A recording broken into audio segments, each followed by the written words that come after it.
Welcome everybody to another video of Ancient Greece Reloaded. Today we will talk about the famous Niobe, the queen that angered Apollo and Artemis and lost her children as well as the Niobids, Niobe's children. By the way, if you like the video, please hit the like button and subscribe to our channel so stay tuned for upcoming videos. In Greek mythology, Niobe was the daughter of Tantalus, of either the owner, the most frequently cited, or of Eurythemista or Euryantassa, the wife of Amphion and the sister of Pelops and Proteas. Niobe was a queen of Thebes, fortunate above all women, and yet arrogant in the face of the gods. Very beautiful she was, and nobly born, but above all things she boasted of her children, for she had 7 sons and 7 daughters. Now, there came the day when the people wanted to celebrate the feast of Leto, mother of Apollo and Artemis, and Niobe, as she stood looking upon the worshippers on the way to the temple, was filled with overweening pride. "Why do you worship Leto before me?" she cried out. "What does she possess that I have not in great abundance? She has but 2 children, while I have 7 sons and as many daughters. Nay, if she robbed me out of envy, I should still be rich.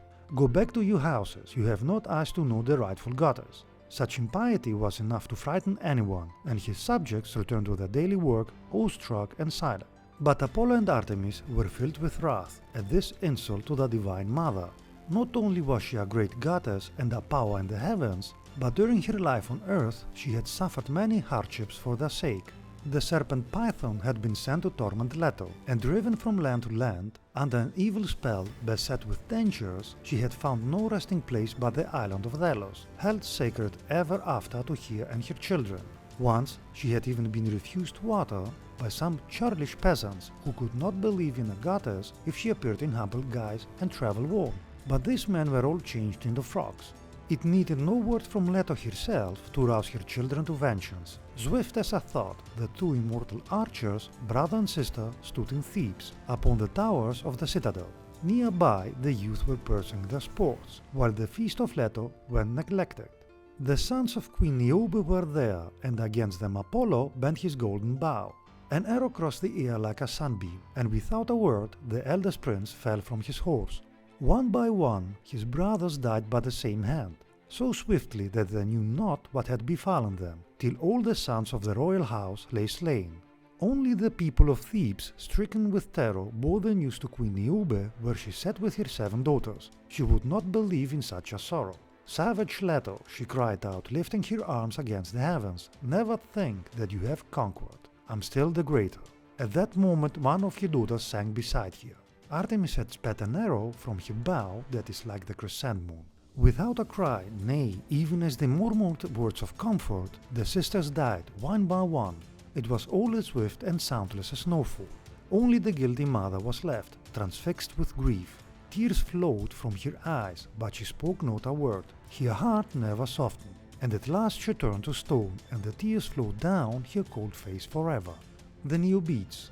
The Niobids was the collective name given to the children of King Amphion of Thebes and his wife Niobe. The Niobids are best remembered from a tale in Greek mythology that sees them slaughtered by Apollo and Artemis because of their mother's hubris. The setting for the tale of the Niobids is the city of Thebes, where Amphion and Zethus, sons of Zeus, had usurped the rule of Lycus, who himself was a usurper. Amphion and Zethus would briefly rule together, though Zethus would commit suicide when his wife killed their son. Amphion found himself a wife of good standing, for he married Niobe, the daughter of King Tantalus. Niobe would give birth to a number of children by Amphion, although there is little agreement in the ancient sources about the number, with a range between 4 and 20 given. It was generally agreed that there were an equal number of sons and daughters born to Amphion and Niobe. As there is no agreement on numbers of children, there is no agreement on names, but in the Bibliotheca 7 sons and 7 daughters are named. The sons being Agenor, Damasichthon, Epinitus, Ismenus, Phaedimus, Sipylus and Tantalus, whilst the daughters are named as Astikratia, Astioche, Cleodoxa, Ethodea, Ogygia, Pelopeia and Phthia.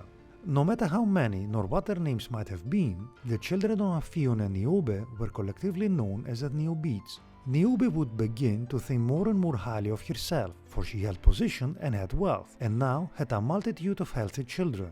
And Niobe would begin to wonder why the population of Thebes worshipped gods and goddesses rather than herself. Niobe would then proclaim herself superior to the gods, and in particular superior to Leto, for whilst Leto, the goddess of motherhood, had but 2 children, Apollo and Artemis, Niobe had many. Such hubris is unlikely to go unnoticed by the gods and goddesses, and Apollo and Artemis took it upon themselves to avenge their insulted mother. Thus, the son and daughter of Leto came to Thebes, and taking up their bow and arrows, shot down the Niobids, with Apollo killing the sons of Amphion and Artemis the daughters. Amphion would fall upon his own sword when he saw his children dead, whilst Niobe, overcome by grief, could do nothing but weep. For several days the bodies of the Niobids lay unburied, for whilst the massacre of the Niobids had been taking place, Zeus had turned the Thebans to stone, but eventually the gods themselves decided to bury the Niobids. The death of Amphion and the Niobids meant that this short-lived dynasty came to an end, and Neleus, the rightful ruler of Thebes, became king. Now, it was generally considered that no one survived among the Niobids, but occasionally it was suggested that 1 or 2 of the children of Amphion and Niobe did survive. Most commonly it was suggested that their daughter, Melivoea, survived the attack, having prayed to the goddess Leto. Having witnessed the death of her siblings, her skin turned pale, and Melivoea was thereafter known as Chloris. Chloris would become queen of Pylos, having married Neleus, and would become mother to many, including Nestor. Those that think no one survived the massacre of the Niobids, though tell of this Chloris being the daughter of a different Amphion. Similarly, a few sources tell of one of the male Niobids, Amyclas, surviving the killing of his siblings by also pleading with Leto. Amyclas was said to have left Thebes when Laius became king, and traveling to Laconia, established the city of Amyclea, although this founding was more commonly said to have been done by Amyclas, son of Lacedaemon. Let us finish with the following saying: "How might one bear misfortune to see your enemy doing even worse?" Thales of Miletus. That being said, remember guys to hit the like button and to subscribe to our channel, it would help us a lot. Thanks for watching and stay tuned for upcoming videos.